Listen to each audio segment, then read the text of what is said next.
Saudara-saudara sekalian yang dimuliakan Allah, di akhir zaman fitnah, kerusakan di mana-mana, maka saya memberikan nasihat kepada diri saya dan kepada engkau semuanya.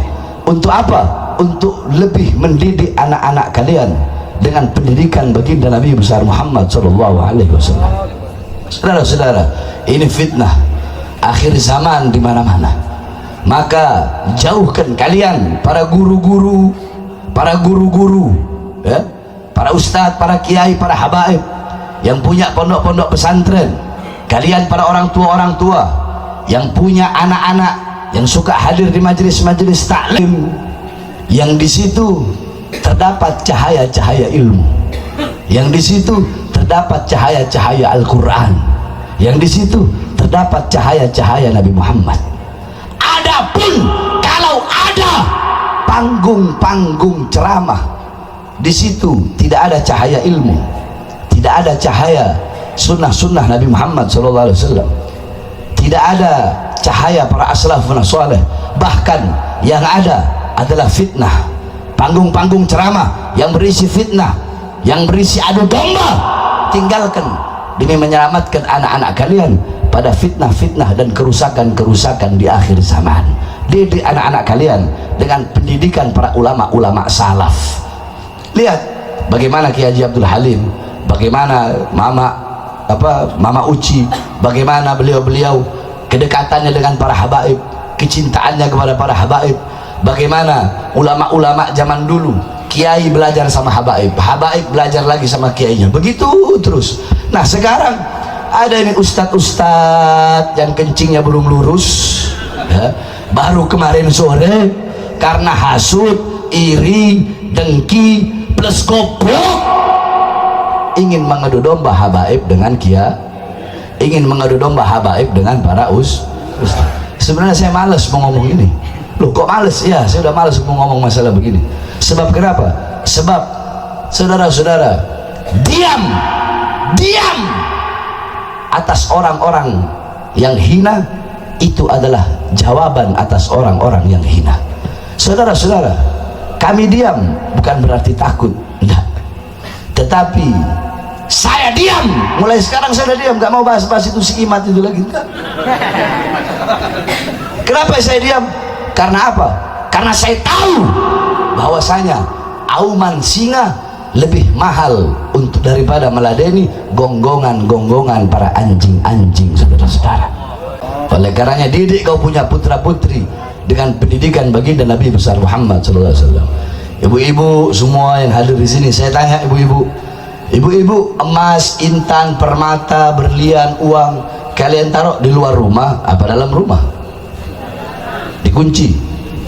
Kenapa nggak taruh di luar? Hah?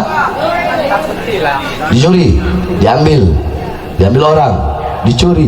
Emas, intan, permata, berlian kalian kunci rapat-rapat dalam lemari, takut dilihat orang, entar dicuri, entar diambil. Tapi kenapa anak-anak perempuan kalian umbar seperti binatang? Apakah emas, intan, permata, berlian, uang lebih berharga daripada anak-anak perempuan kalian? Ayam kalian, ternak kalian, maghrib nggak balik kalian cari, anak-anak perempuan kalian sampai tengah malam nggak pernah kalian cari. Begitupun kalian para bapak, pagi, siang, sore, malam kalian sibuk cari apa? Cari nafkah. Untuk apa? Untuk memberi makan jasmani anak dan istri kalian. Ketahuilah, kalau kewajiban kalian sebagai seorang suami hanya ngasih makan anak istri doang, kalau kewajiban suami cuma ngasih makan anak istri, apa bedanya dengan binatang? Kalian belum bangun, binatang udah bangun duluan cari makan untuk anak istri mereka. Ada yang lebih wajib, ada yang harus lebih kalian dahulukan, ada yang harus lebih kalian utamakan. Apa itu? Makanan hati, makanan jiwa anak dan istri kalian. Apa makanan jiwa? Apa makanan hati? Ilmu. Hati 3 hari nggak kena ilmu, hati itu menjadi mati. Maka tanyakan kepada diri kalian, wahai para bapak-bapak, telah berapa lama kalian menjadi sebab hati anak dan istri kalian mati? Baik buruknya anak tergantung daripada ibunya, karena seorang ibu adalah madrasatul ula, muallima, mudarrisa, muaddiba, ustazah, seorang ibu itu pendidik pertama, guru pertama, pondok pesantren pertama, sekolah pertama bagi putra putrinya adalah seorang ibu. Sehingga baik buruknya anak tergantung seorang ibu. Makanya dalam Al-Quran Allah katakan, nisa'ukum harsul lakum, wanita kalian adalah ladang bagi kalian. Kalian yang bercocok tanam, perempuannya adalah ladang. Kalau kalian bercocok tanam di ladang yang baik, hasilnya pasti baik. Tapi kalau kalian bercocok tanam di ladang yang rusak, kering, kerontang, hasilnya pun bakal rusak. Baik buruknya anak tergantung seorang ibu. Baik buruknya seorang ibu itu tergantung kepada suaminya di dalam mendidik istrinya untuk menjadi ibu yang baik bagi anak-anaknya. Jadi ibarat kata kapal, ibu-ibu, kalau kapal, anak-anak ini penumpangnya ya. Ibarat kapal, anak-anak kita itu penumpang. Nah, selamat atau celakanya penumpang, selamat atau tenggelamnya penumpang tergantung perahu. Nah, ibu-ibu adalah perahunya. Nah, selamat, tenggelam atau tidaknya perahu itu tergantung nahkoda. Nahkodanya siapa? Suami. Jadi kembali lagi kepada suami. Maka jadikan rumah tangga kalian rumah tangga baginda Nabi besar Muhammad. Hidupkan kampung kalian dengan ajaran baginda Nabi besar Muhammad sallallahu alaihi wasallam. Jangan terlalu tertipu dengan urusan-urusan duniawi. Kita sekarang kebanyakan kalau orang-orang di kampung begini, kita banyak tertipu dengan kejayaan dan kemakmuran orang. Ada orang punya rumah besar, tertipu kita. Enak ya dia punya rumah besar. Ada orang punya motor bagus, enak ya punya motor bagus. Ada orang punya mobil, enak ya punya mobil. Ada orang punya istri cantik, enak ya istrinya cantik. Ada orang punya suami ganteng, enak ya suami ganteng. Ingat, jangan pernah kalian tertipu. Jangan pernah kalian tertipu dengan kejayaan, dengan kemakmuran, dengan kesenangan orang-orang sebelum kalian bisa menentukan bagaimana keadaan orang-orang itu kelak di akhirat. Kalian tertipu dengan kejayaan orang punya banyak harta, kalian bisa tahu itu orang nanti di akhirat akan selamat atau enggak? Tahu.